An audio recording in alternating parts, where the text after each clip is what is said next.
I have a question concerning just where you live. You have family here.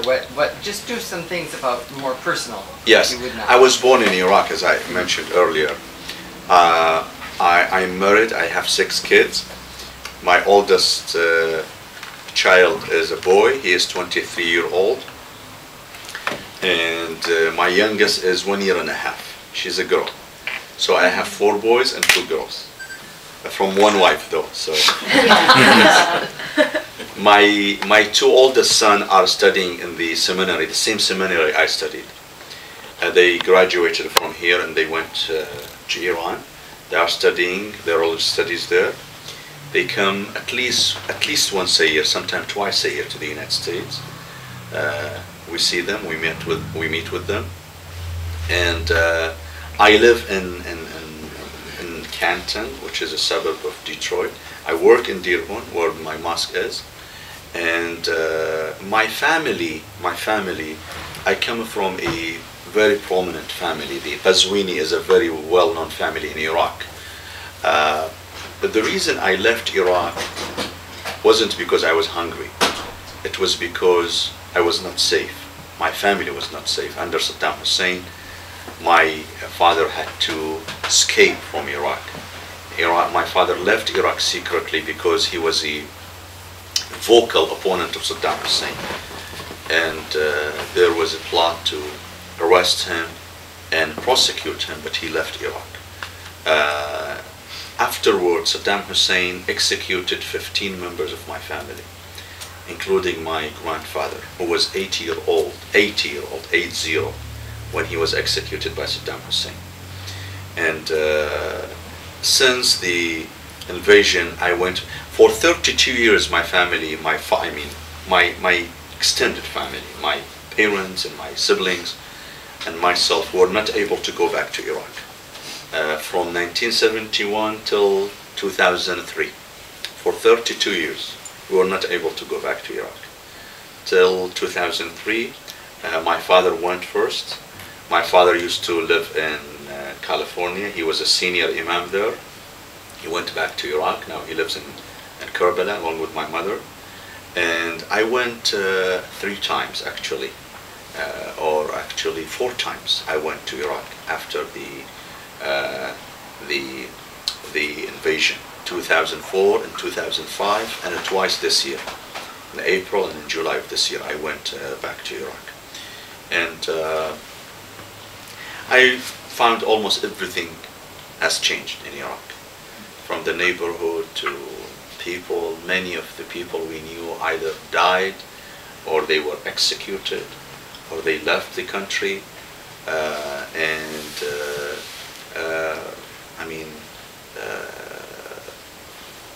Basically Iraq had, Saddam had changed the demographics of Iraq for almost 35 years of his, rule. And but obviously it was so refreshing for me to go to my original country after 32 years. So how do you see the influence of what the United States has done there? People are grateful to the United States for removing Saddam Hussein. But let me give you an analogy of a common joke in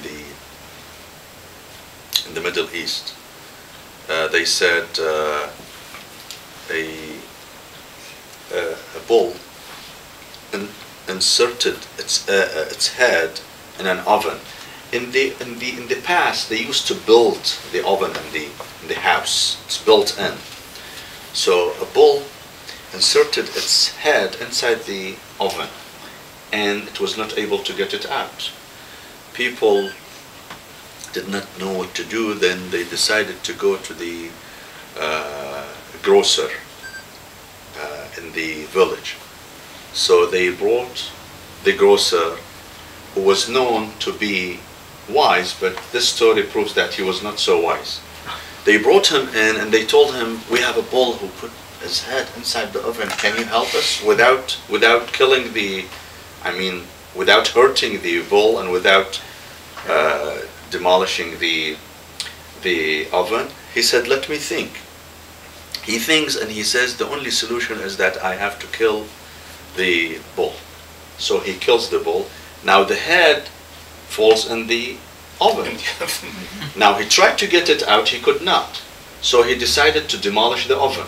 So he killed the bull, then he demolished the oven. Then he stood aside crying. And they told him, why are you crying? He says, I'm crying because I was the savior. If I was not there, who would have helped you with this dilemma? Now it seems that what we did in Iraq, we killed the bull and we demolished the oven. We removed Saddam Hussein, but at the same time we ruined the country. I went to Iraq, as I told you 4 times, and I see how unfortunate Iraqis are. I mean, as soon as they wanted to breathe after Saddam was removed, they were hammered by terrorism, rampant violence, lack of security. Can you believe in Karbala, when I was this summer there, where the heat rises to 120 temperature, 120. They have only 1 hour of electricity in the 24 hours. 1 hour of electricity. Who in the United States, including myself, would be willing to live such a life? To be in this atmosphere, to go through this heat, yet they have 1 hour of electricity, no gas, cooking gas, oil, no gas for cars. You have to wait at least 4 to 5 hours in order to get 40 liters of oil. And of course, there's no safety. I mean, when you leave the house, you're never sure when you're coming back home, if you can come back home. Now, you know, the story that Iraqis, talk about and they exchange is that Americans did not come for us because of us, rather than for our oil, and which is true. Indeed, I advise you to go and watch this movie if you have not watched it yet. It's called W. Anybody watch that? Please go. I went yesterday. You know, in that movie it shows that when the Bush administration decided to go to Iraq, it wasn't really for promoting democracy in Iraq or in the Middle East. It was for this simple fact that Iraq sits on 10% of the world oil reserves. 10% of the world oil reserves. That means 10% of the world oil is in Iraq. So Iraqis are happy to see Saddam gone, but they were hoping that if Saddam is gone, then their life will change. There will be another Iraq, a new Iraq, a promising future. None of that had happened so far, unfortunately, which is very, very unfortunate. Very unfortunate. What should we have done? I mean, get out earlier, or perhaps crack down to how begin that might with? be accomplished. Crack down harder. Should have done. How can the Iraqis accomplish that vision of the new country they wanted to build? Well, let me tell you something, that for 35 years Iraqis were overwhelmed with Saddam Hussein.